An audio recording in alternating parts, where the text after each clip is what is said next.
pourquoi un homme et pourquoi une femme? Non, je crois que c'était intéressant de travailler à deux sur ce thème de la taille humaine, bien sûr, en tant qu'homme et femme. La défense d'un certain nombre d'artistes qui nous intéresse. Oui, de montrer, de défendre voilà, et de présenter ensemble. Ouais, de jeunes artistes, des artistes plus reconnus, et puis des artistes d'esthétique et de pratiques quand même assez diverses. La peinture est un métier qui tue, d'une façon ou d'une autre, il faut laisser sa peau. La peinture, l'art, la création n'est pas du tout, chers amis peintres et sculpteurs et vidéistes et artistes, ce n'est pas ça, c'est pas pour accrocher au mur, mais c'est pour transformer nos âmes.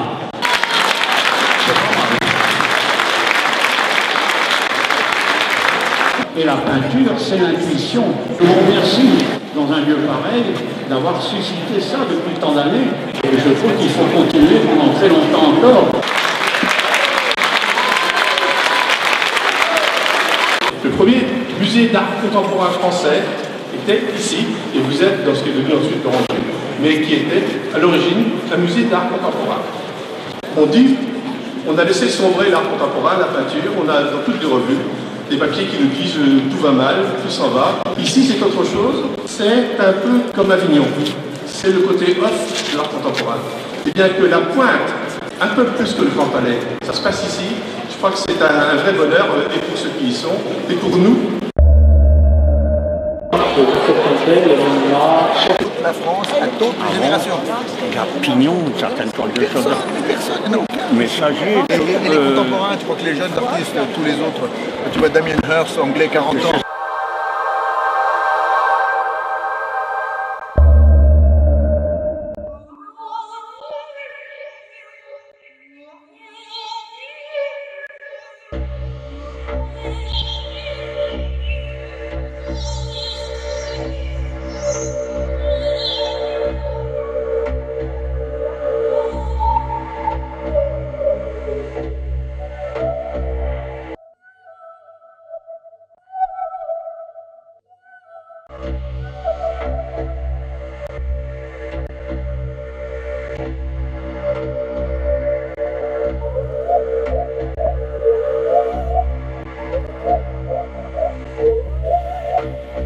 J'aime l'ambiguïté qu'il y a entre la signalétique urbaine et puis la silhouette humaine. Jouer avec ces deux éléments, ça m'a profondément intéressé.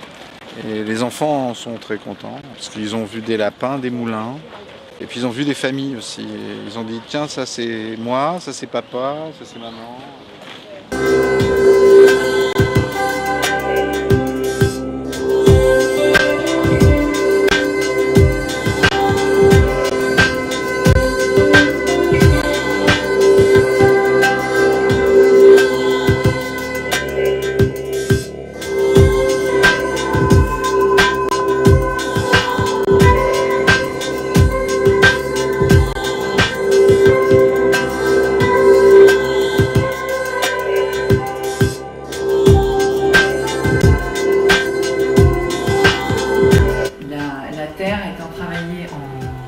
En plaques, en fait, j'utilise des plaques de terre que je torsionne, que j'éclate par terre, etc. Il y a des gestes en fait il y a beaucoup de formes qui sont liées à un geste.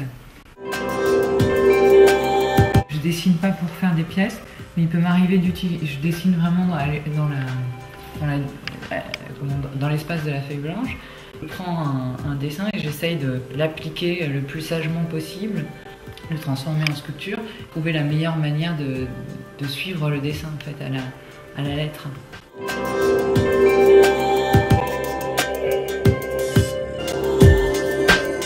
Ravissement, la boule qui figure la tête, souris ou grimace. Et je trouvais que ça allait très bien au mot ravissement.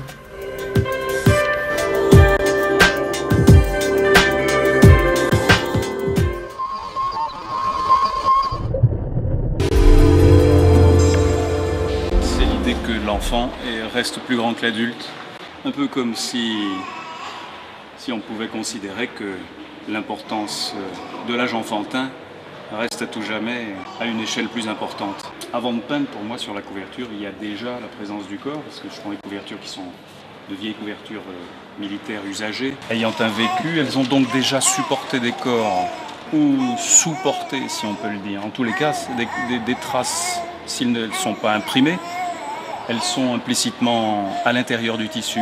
Donc un texte y est déjà inscrit, imprimé. Texte et tissu, c'est la même origine, la même chose. C'est ce qui m'intéresse aussi, d'une recherche d'un temps perdu, d'une nostalgie.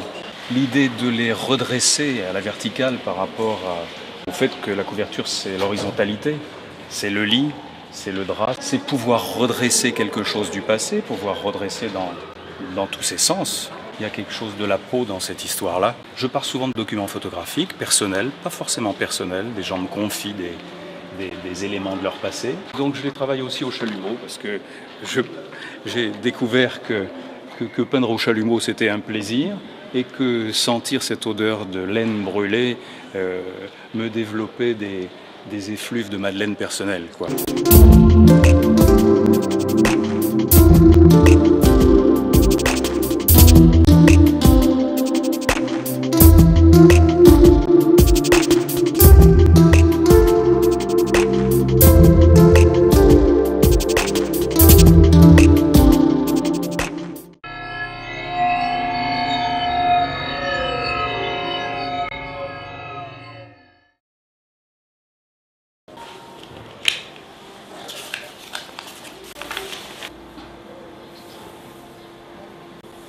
Par exemple, c'est là, sur l'appareil photo, j'ai mis une bille dans mon appareil photo et j'ai photographié.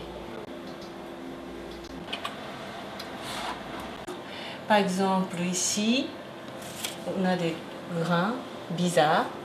J'ai fait exprès pendant le développement de pellicule, par exemple. Donc, toutes les choses de manière un peu accident, fait exprès des choses pour avoir une matière différente. Je fais tirage moi-même. Par exemple, c'est là que je fais tirage.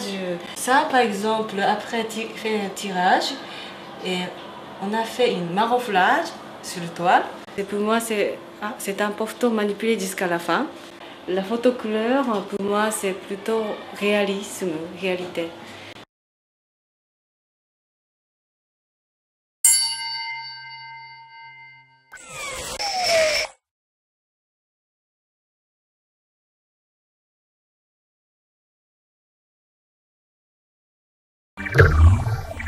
Une lecture très directe en rapprochement avec l'humain, tournée justement dans cette ouverture des magnifiques catalpas, tout ce que peuvent transporter les songes et l'imaginaire, inciter à entrer dans l'œuvre et s'en échapper très rapidement. Je fais pas mal de tailles directes, j'explore énormément de nouveaux matériaux qui sont mis à disposition aujourd'hui, entre autres dans l'industrie. Je rêverais de travailler le titane par exemple, des matériaux assez magiques qui permettent de faire le lien encore une fois, cette fois du point de vue de la matière, de l'utilisation de la matière pour rapprocher sur le plan humain et sur le plan de la technologie vers des dimensions qui sont autres en prenant appui dans ce monde dans lequel nous vivons. Les bois, j'ai des bois de robinier qui font plus de 2 mètres et qui dans la masse retranscrit en tant qu'être vivant, arbre, bois, deuxième vie et raccorde cette fois avec une nouvelle dimension qui est celle de l'organique. C'est un travail spécifique que j'ai fait pour le Jardin du Luxembourg. Il y a 4 tableaux qui sont installés comme ça sous forme d'un cube. Alors ma technique, je travaille derrière du plexiglas, c'est-à-dire que je peins sur du plexiglas. Alors ici, c'est un enfant qui joue au mort avec son lapin. Et de chaque côté, il va y avoir une mutation, une transformation du corps. Alors ici, il se transforme en lapin, un passage entre la peau et la fourrure. De l'autre côté, c'est une mutation, mais là, il change de sexe, devient femme. Et il a pris un masque de lapin et il est dans un jardin. Et là, il se transforme en lapin. Et il trouve une copine et il est dans son milieu naturel. Et toi, Et toi, c'est bon alors? Eh bien, écoutez, ça va, ça y est. Je le ferai avant de partir. Ce que j'ai fait, c'est j'ai pris un jeune homme qui a rangé mon atelier, vidé, nettoyé. Alors maintenant, je vois un peu plus clair. peux te jeter dans le niche. Voilà, j'ai fait du pain, c'était pas bon. Et donc, voilà, donc, tu vois, c'est tout clair, c'est tout net. Non, mais ce sont des filles aussi.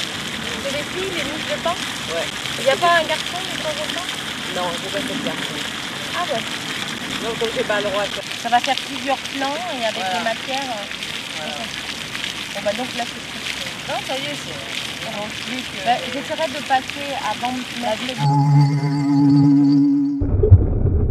Et finalement, je vais mettre quelque chose d'autre que ce qui était prévu et c'est très bien. Comme ça fait partie du travail en fait. Voilà. Hein, on commence par une chose et puis on va sur autre chose. Voilà, Et, parce que j'avais en fait de la matière que ouais. j'avais pas eu le temps de voir. Et là, j'ai tout ressorti et lui, il est venu comme un peu un candide et il a choisi des choses ça, que c'est je bien. voyais pas.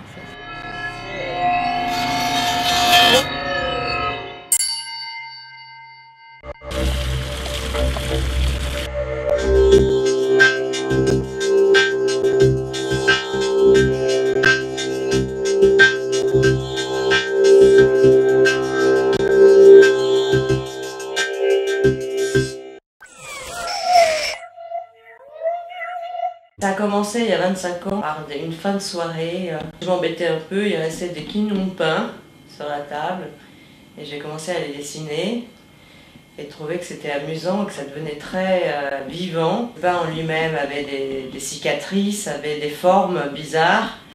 Aussi, ce qui m'amusait, c'est de travailler avec les boulangers, de voir que c'était très difficile en fait de faire des pains. C'est pas leur métier de faire des pains qui soient des pains non comestibles. Alors il y a bien la pâte à sel, mais c'est plus le sujet. J'aime bien aussi l'idée du symbole du pain. On ne mange pas, que ça soit quand même du pain, parce que je trouve très simple, le pain, la vie, après ça devient de la poussière de pain, ça devient aussi dur que de la pierre ponce.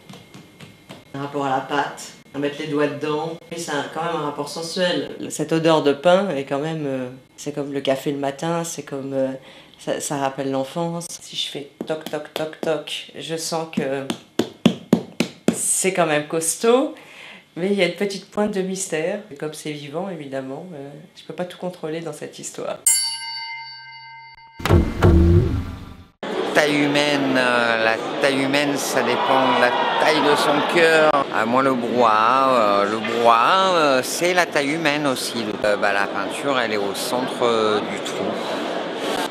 Dans la transparence, on trouvera toujours peut-être le reflet de soi-même déjà, et peut-être le reflet de l'autre surtout. Rien ne vaut le ciel au-dessus de la tête. On ressent tous des choses passer par les pieds et par le sommet du crâne. Pas être enfermé par une structure, c'est toujours libérateur. Ouais. C'est toujours source d'énergie, en tout cas. Moi, je travaille beaucoup à l'extérieur, je travaille beaucoup les murs dans les villes, dans les rues. Mais je travaille toujours d'après photo. Des photos de l'actualité, de tout et de n'importe quoi. Je chope des morceaux, des fragments, tout ça que je retravaille, que j'agrandis. Cette image d'un autre qui était très figurative, qui était très imposante, qui était très posée comme ça, il fallait que je me la chope et que j'en fasse quelque chose qui m'appartenait à moi et qui lui appartenait plus à lui, quoi, parce que son image, elle me plaisait. C'est passer d'une image collective à une image personnelle, qui sont réalisables une seule fois. On ne fera pas deux fois les mêmes avec une image qui à la base est tirée à des milliers d'exemplaires.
On a aussi choisi des artistes qui travaillent les matières. Il y a par exemple Alain Rivière qui travaille des espèces de vêtures, des moules, qui sont aussi très, très bizarres parce que ce sont des algues et il y a aussi une odeur très particulière.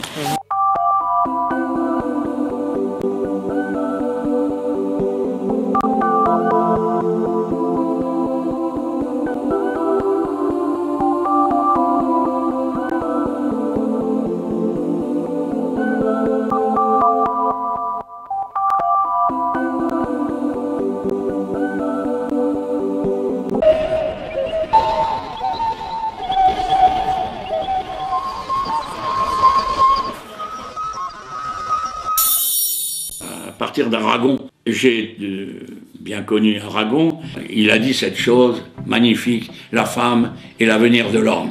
On m'avait dit qu'il y aurait une exposition sur le corps de la femme. J'ai cru que c'était le corps de la femme.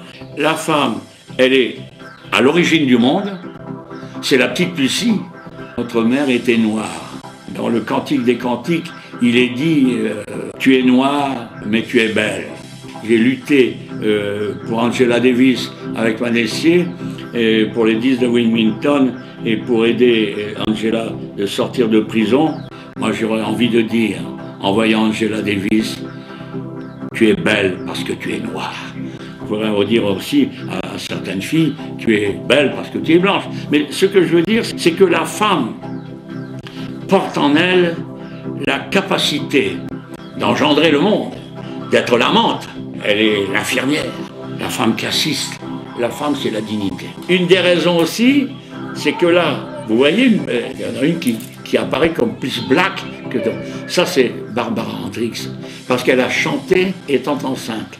Vous allez voir les femmes qui marchent enceintes avec le Bouddha à l'intérieur de leur vie, de leur ventre, parce que les œuvres parlent par elles-mêmes.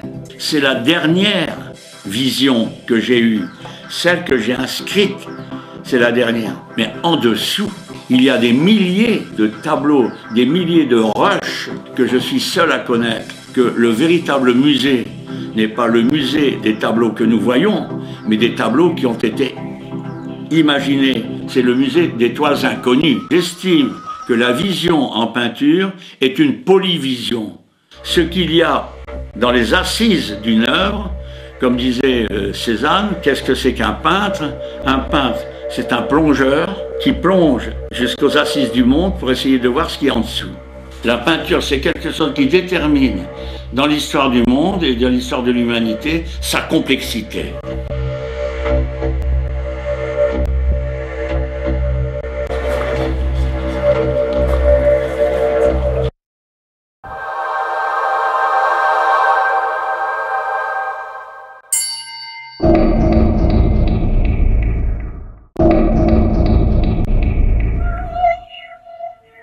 Il s'agit d'une installation qui part d'une phrase, donc de Noli Me Tangere, qui signifie ne me touche pas. La phrase qu'a dit le Christ à Marie-Madeleine quand il lui est réapparu. Et en fait, il lui a dit ne me touche pas. Et ensuite, il y a eu plusieurs interprétations autour de cette phrase, en lui disant ne me tente pas, ou alors ne me touche pas parce que je suis déjà une image, donc inaccessible. Ou alors ne me touche pas pour que tu ne sois pas brûlé, parce que je ne suis que de la lumière. Et donc à travers ces trois interprétations que Daniel Arras avait analysées dans l'un de ses livres, j'ai voulu essayer en me filmant, parce qu'en fait c'est moi que je filme, essayer d'interpréter ces trois paramètres, ces trois concepts. Ce corps bouge avec certaines sensualités. En même temps, il se situe dans une espèce d'entre-deux. On a l'impression que cette image flotte. On a l'impression que l'image part dans l'au-delà. Et en même temps, vu qu'il s'agit de la vidéo, évidemment, ça n'est qu'une illusion. Le dispositif de vidéo exprime cette idée d'immatérialité et de lumière et de corps fantôme. Mon travail tourne toujours autour du corps, de l'altérité. Il y a toujours une ambiguïté entre quelque chose qui parle du désir et en même temps quelque chose d'assez violent.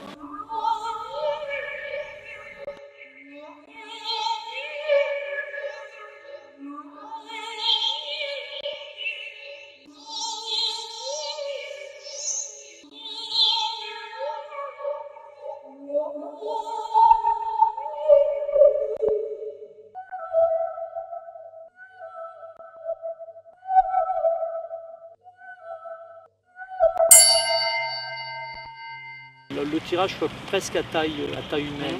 C'est-à-dire que quand j'ai des modèles qui font 1m80, en général j'ai fait des tirages d'1m80, c'est-à-dire à la hauteur du modèle. Et j'aime bien comme ça ce rapport à la taille réelle dans l'image. Quand elle posait pour Freud, elle posait comme elle était, hein, avec sa chair, avec les poses où l'emmenait Freud. Une magnification de son image, de la transformer, de l'emmener justement autre part que l'histoire où on la voyait habituellement.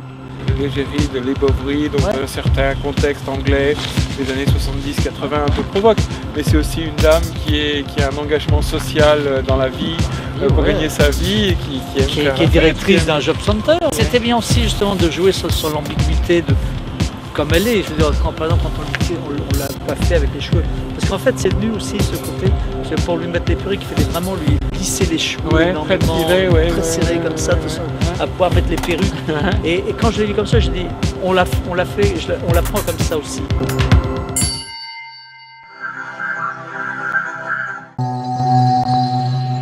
Ça permet de voir à la fois le sol et de voir le ciel. Donc oui, c'est la première fois que je fais du mobilier sonore. Ce qui fait le plus de bruit, c'est la roue de bicyclette sur la table.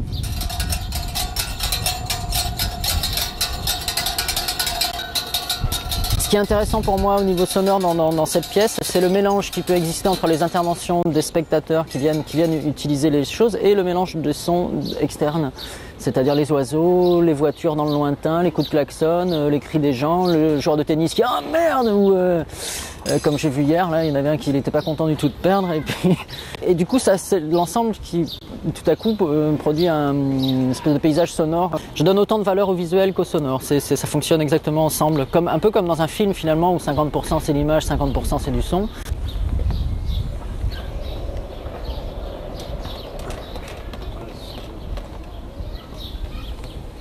Pour que la pièce fonctionne vraiment, il faut qu'il y ait l'intervention du corps qui sert un peu d'interface entre l'objet et son utilisation, sa production sonore. Sous un certain angle, on peut voir la tour Montparnasse qui sort du résonateur.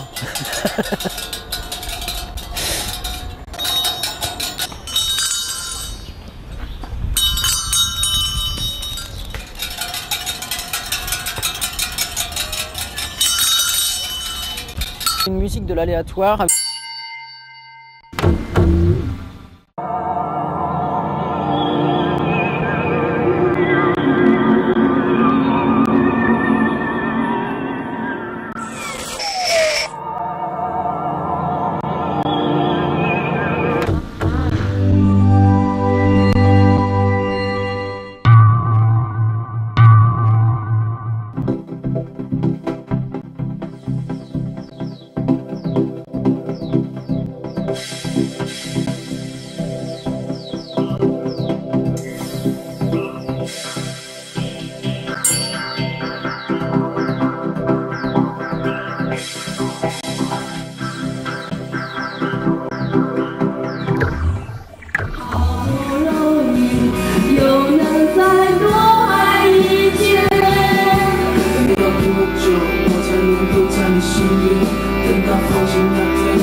justement. Tiens Alex. Alors ce que tu vas faire par contre, c'est ce qui serait bien chez toi, c'est que tu peux mettre un petit peu de couleur avant de l'afficher sur le mur. Donc il n'y a pas eu le temps de... Tenez mademoiselle.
Très peu de paysages, beaucoup de figures humaines, beaucoup de photos de presse, beaucoup d'images de cinéma. Oui. Et la plupart des images que je récupère viennent d'Internet. Ceci dit, non, ça c'est pas Internet. Parce qu'elle s'appelle en plus taille unique, où ça joue sur le trop grand et le trop petit en fait. Et les petites filles qu'on voudrait déjà voir sexuées, et lui poser les attributs sexués de sa mère. Quoi. Même une image de guerre peut être désirante. Puisque même sur Magnum, etc., il y a une esthétique de la mort. Comme il y a une esthétique du cul, image par image, je découpe les images et après je les remonte. Pour qu'il reste quand même la fluidité de la vidéo. Quoi. En fait, l'idée, elle est venue, je pense, du fait que je découpais presque toutes mes images. Découpage, montage, je suis arrivé forcément à la vidéo. En fait, ça me manquait. Beaucoup d'images, beaucoup de découpage, beaucoup de machines. Puisque dans les années 95, je faisais presque essentiellement que des machines. Sauf qu'il y a des restes encore.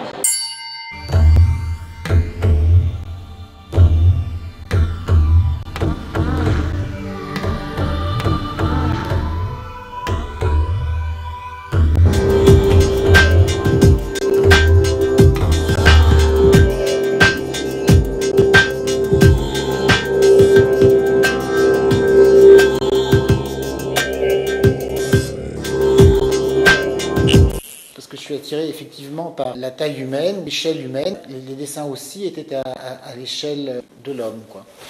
Et ces dessins, finalement, un jour, je me suis dit, ce serait bien qu'ils prennent un corps.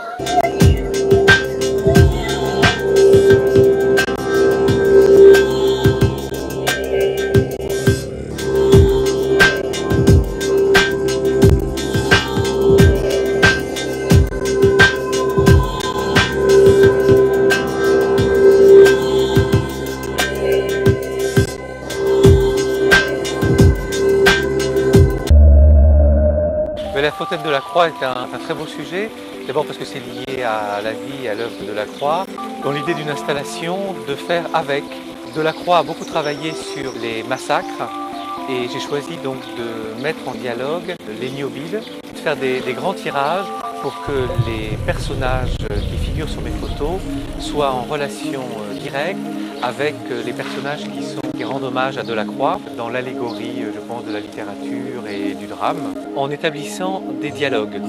Dialogues à partir du journal intime du grand homme, dont je cite 4 phrases sur les bâches, entre la représentation des sculptures qui figurent sur mes photos et les sculptures grandeur nature, aussi entre le jardin de la Villa Médicis, que j'ai eu la chance d'être pensionnaire il y a maintenant une quinzaine d'années, et le jardin du Luxembourg. Ces statues sont prises dans les jardins de la Villa Médicis de nuit. Un dispositif très simple de 2 bâches de part et d'autre. Ces bâches fonctionnent comme des paravents, définissent un espace central dans lequel se découpe le groupe de sculptures, mais en creux, en profondeur. Donc c'est une référence pour moi au théâtre.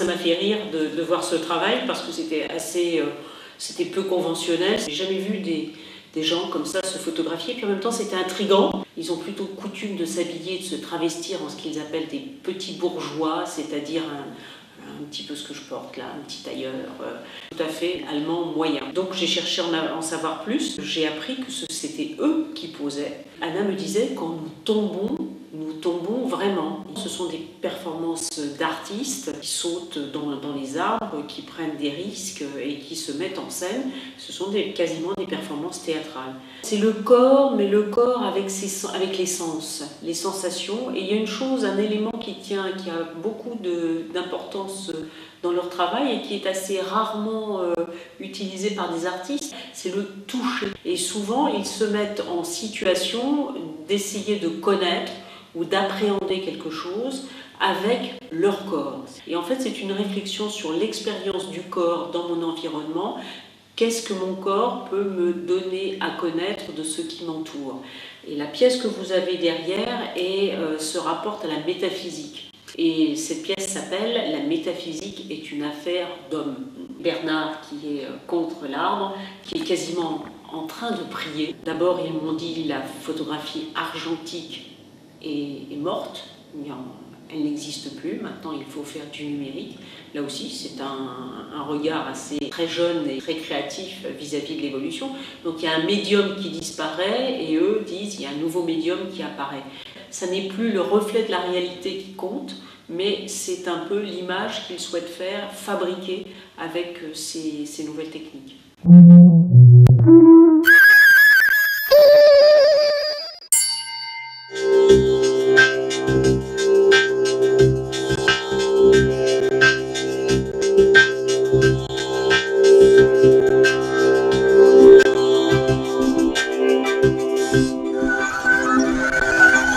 Jean-Pierre Le Boulch, ses corps froissés, pliés, ses corps cachés, c'est la mesure de son propre travail pour photographier ceux qu'il aimait autour de lui, beaucoup de femmes, mais aussi les jeunes adolescents qui sont présents dans son travail. Jean-Pierre était quelqu'un qui apparemment avait beaucoup de difficultés avec les autres, avec lui-même, plein de doutes et qui travaillait constamment ses doutes dans une matière peinte d'une grande beauté avec des profondeurs, combien cette pratique photographique était une pratique d'aujourd'hui, une pratique du corps, une pratique de l'image dans le corps et du corps dans l'image, et comment il a, dans cette peinture qui n'a absolument pas vieilli, réussi à donner la taille de l'être humain, la difficulté d'être à la mesure de ce monde et d'être dans ce monde un artiste et d'être dans ce monde un homme, combien c'est difficile.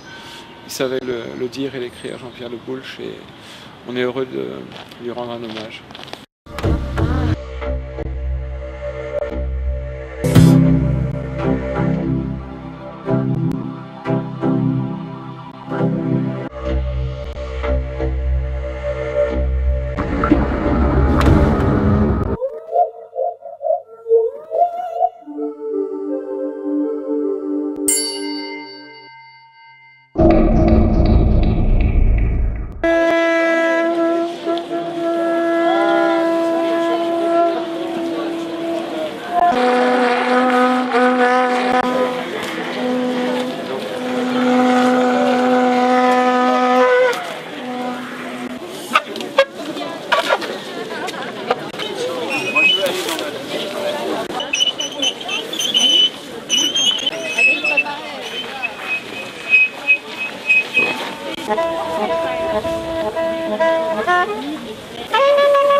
Où en sont-ils?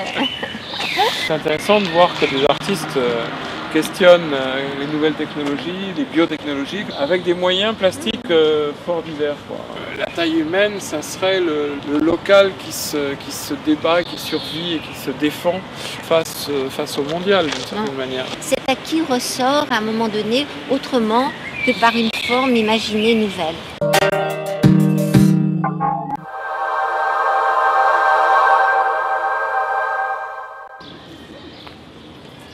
C'est comme une prolongation d'un espace ou d'un espace corporel. Je l'ai fait avec la performance où je suis dedans.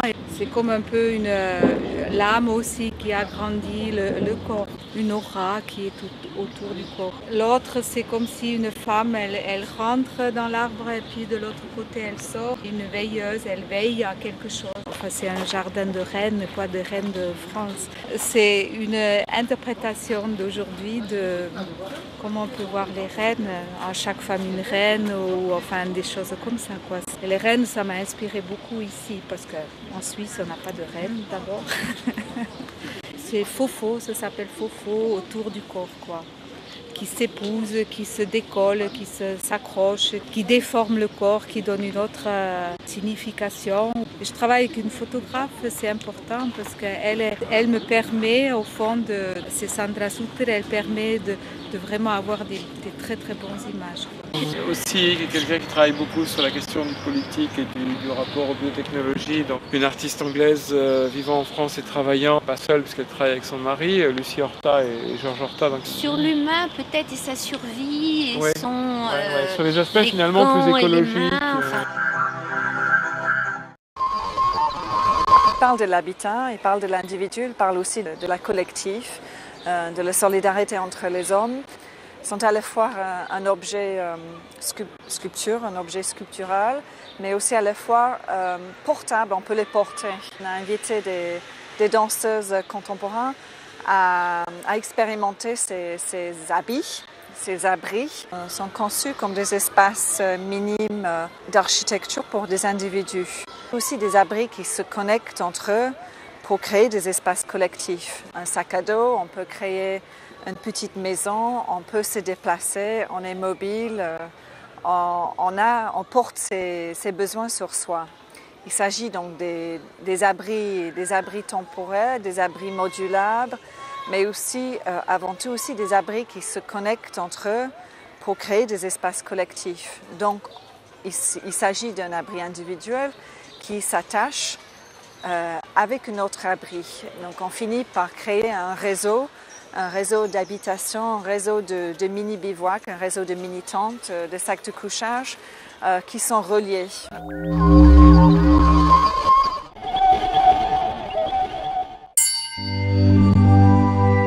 D'un projet particulier que j'ai mené sur les mythologies avec le musée Vivenel. Donc j'ai fait une espèce de réinterprétation comme ça complètement fantaisiste des personnages de la mythologie. Le bois, c'était un bon moyen de traiter ça avec des sculptures assez figuratives, affublées d'objets. Alors là, c'est un miroir. Il y avait dans ces sculptures une espèce de règle qui était de travailler sur la mythologie, d'avoir les pieds et les mains peintes de couleurs, les corps assez blancs, plutôt pour essayer de faire disparaître le corps en même temps qu'il était représenté, et toujours ces objets qui venaient là les encombrer et puis en même temps leur donner une singularité de figure. Alors les pieds, c'est une histoire vraiment très particulière. C'est dans une expo à laquelle j'ai participé où il y avait une artiste amie que j'apprécie particulièrement qui avait été censurée. Cette sculpture, c'est un peu un hommage à cette fille qui s'appelle Marie-Claude Quignon, et puis une espèce de représentation un peu de la souffrance que j'avais moi de cette censure qui s'était faite à ce moment-là.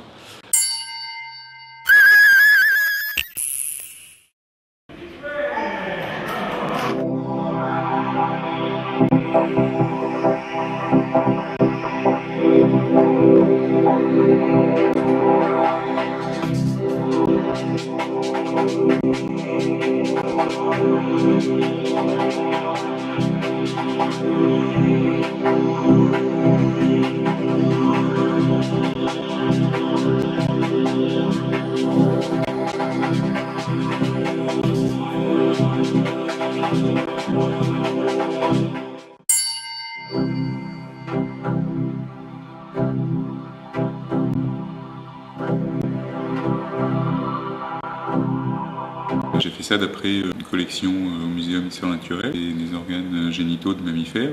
C'est des choses que la science conserve. Je constitue, moi, ma propre collection. C'est des bocaux alimentaires. Et en fait, le travail a commencé comme ça. J'ai commencé à constituer une collection et à peindre des petits tableaux d'après cette collection. Et puis ensuite, je connaissais l'existence de la collection au Muséum d'histoire naturelle parce que mon père, qui est peintre aussi, donc d'une part des conserves alimentaires, donc des bocaux alimentaires qui contiennent soit des éléments organiques, enfin des tripous, des gésiers, des choses comme ça, des saucisses, soit des choses que je trouve moins belles, attirantes, qui ont des formes parfois sexuelles, parfois pas. Les couleurs peuvent être très inquiétantes, repoussantes et puis en même temps fascinantes. Et puis le dialogue avec la peinture, la matière de la peinture, le geste du peintre qui, une fois qu'il est posé sur la toile, est figé. Mais c'est aussi des sphères, des cônes, une sorte de vocabulaire formel qui peut être très abstrait.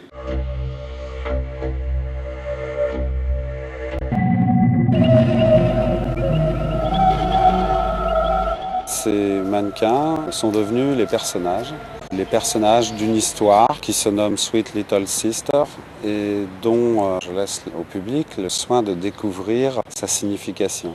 C'est plutôt une réflexion sur le fonctionnement et le devenir des corps, au corps et à l'instrumentation, au corps et à la technologie.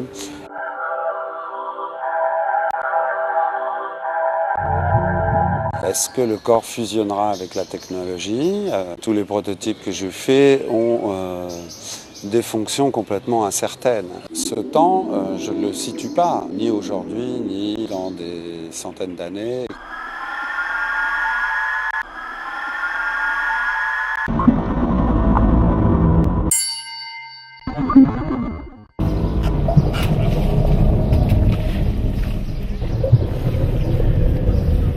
C'est Vénus, c'est le cyclope qui trouve le couple d'amoureuses.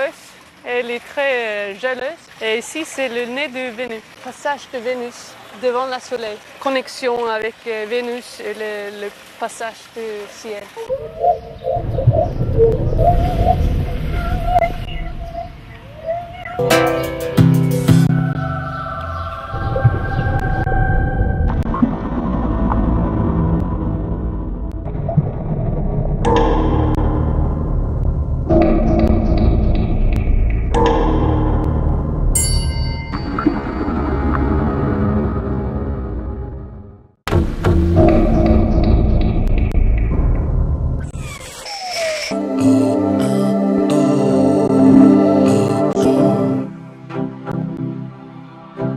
L'installation s'appelle Flash Mob. Elle comprend 39 personnages comme ça. Une réunion de personnes qui bougent, qui font des actions un petit peu incongrues comme ça. Au même moment, c'est un petit peu le principe de la Flash Mob qui serait traduit en installation sculpture. Problématique qui avait été soulevée par le groupe Intel à la fin des années 70-80. Le concept Intel, l'anonymat, chaque personnage sera porteur d'un message qu'on pourra découvrir en téléphonant et en faisant un numéro qui leur sera attribué. Donc 39 messages associés à différents personnages. Ces écorces qui recouvrent les personnages, de la sédimentation, de l'accélération historique, finalement le temps s'accélère très très vite. C'est une réunion de personnes qui sont convoquées au même moment pour faire une action non reliée à la norme sociale.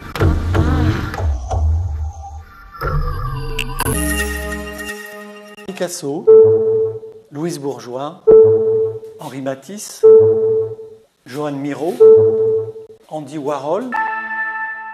Il y a la citation de Joan Miró, « Ceci est la couleur de mes rêves ».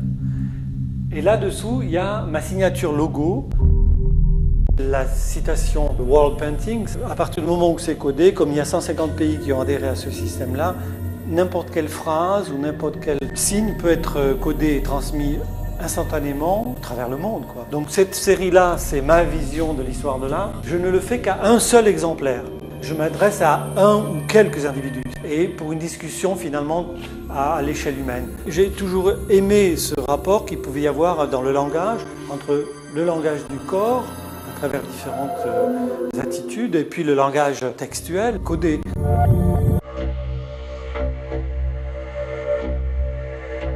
Et donc ces floating souls, ces âmes flottantes de notre mémoire, de notre inconscient peut-être collectif, tout ce qu'on a en mémoire et qui au fur et à mesure de l'expérience, de la vie, remonte à la surface. Des personnages qui reviennent, qui apparaissent dans des corps réalistes, des corps formés, comme finalement tout ce qu'on garde.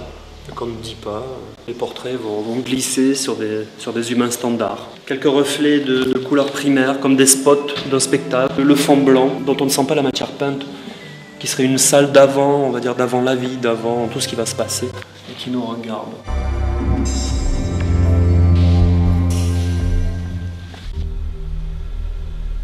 Qu'on puisse sentir l'atelier.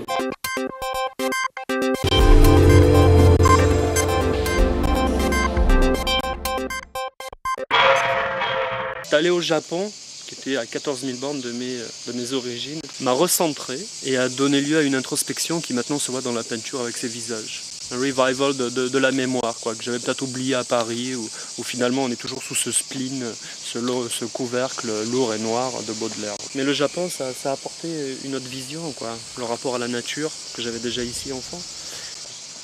Au Japon, ça a été la lumière, l'éclat, et voir de près le mélange de cette culture, de cette mémoire, de l'histoire, tout mélanger, ne pas oublier le passé, mais faire du moderne, du XXIe siècle.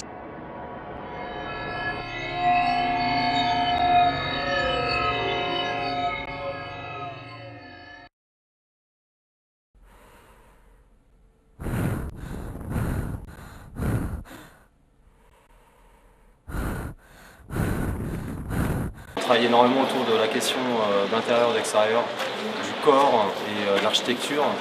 Donc la relation qu'il peut y avoir entre le corps et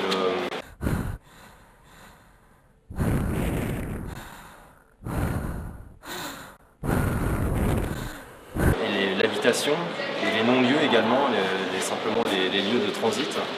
Donc on va partir ensemble avec l'appareil photo ou la caméra et là on shoot un peu chacun notre tour selon les humeurs et les ressentis. Ça se poursuit après dans le montage, répartir différentes séquences qu'on va après remoduler, nous permettre de rebondir, de nous donner d'autres idées. L'analogie entre les structures qui sont les structures du corps, on travaille pas mal avec les radiographies, et les structures qui nous entourent, comme l'architecture, les différents objets. Entre ces différentes structures, va se créer toute une chaîne d'associations par analogie formelle. Et, on arrive à l'atelier, on pose toutes ces photos par terre, et puis c'est comme un petit jeu en fait. On échange les clichés, on essaie de les assembler, on voit comment ça fonctionne. Ouais, un peu comme les jeux de domino. Un peu comme un jeu de mémoire en fait. De montrer que la frontière entre intérieur et extérieur est poreuse. Et bien l'univers de chacun est complètement absorbé dans l'univers de l'autre. Enfin, il y a un échange qui se crée. Un jeu de séduction inévitablement dans les images qu'on va choisir, dans les sujets et ce qu'on va partager. Il y a un jeu de séduction, donc qui dit séduction on dit mettre en avant aussi son identité, mais en même temps il y a une fusion d'identité. Donc c'est quand même des mouvements de va-et-vient un peu justement entre intérieur et extérieur. Dans cette relation s'engage toujours une rythmicité, un rythme. Il y a des choses qui reviennent. Ça se sent dans notre travail parce que les images sont couplées à des sons et ce qui nous permet de les assembler les unes aux autres, c'est cette question du rythme.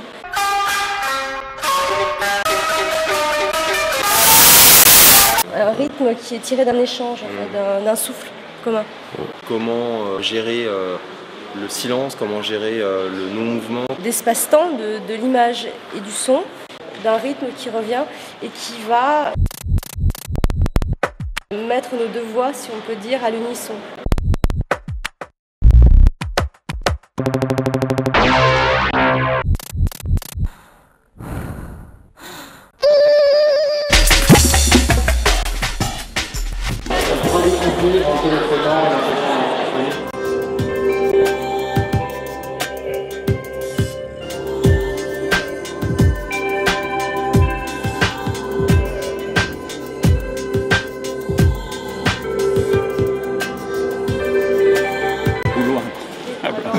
Tu savais qui avait combat.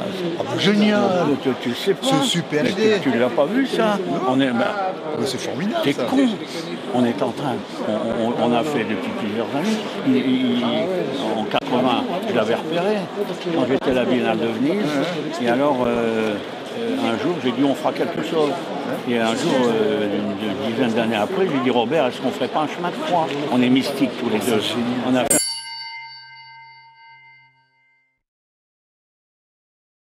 Et comment tu entendais le terme taille? Merci d'avoir posé cette question. Attends, tu m'as coupé là.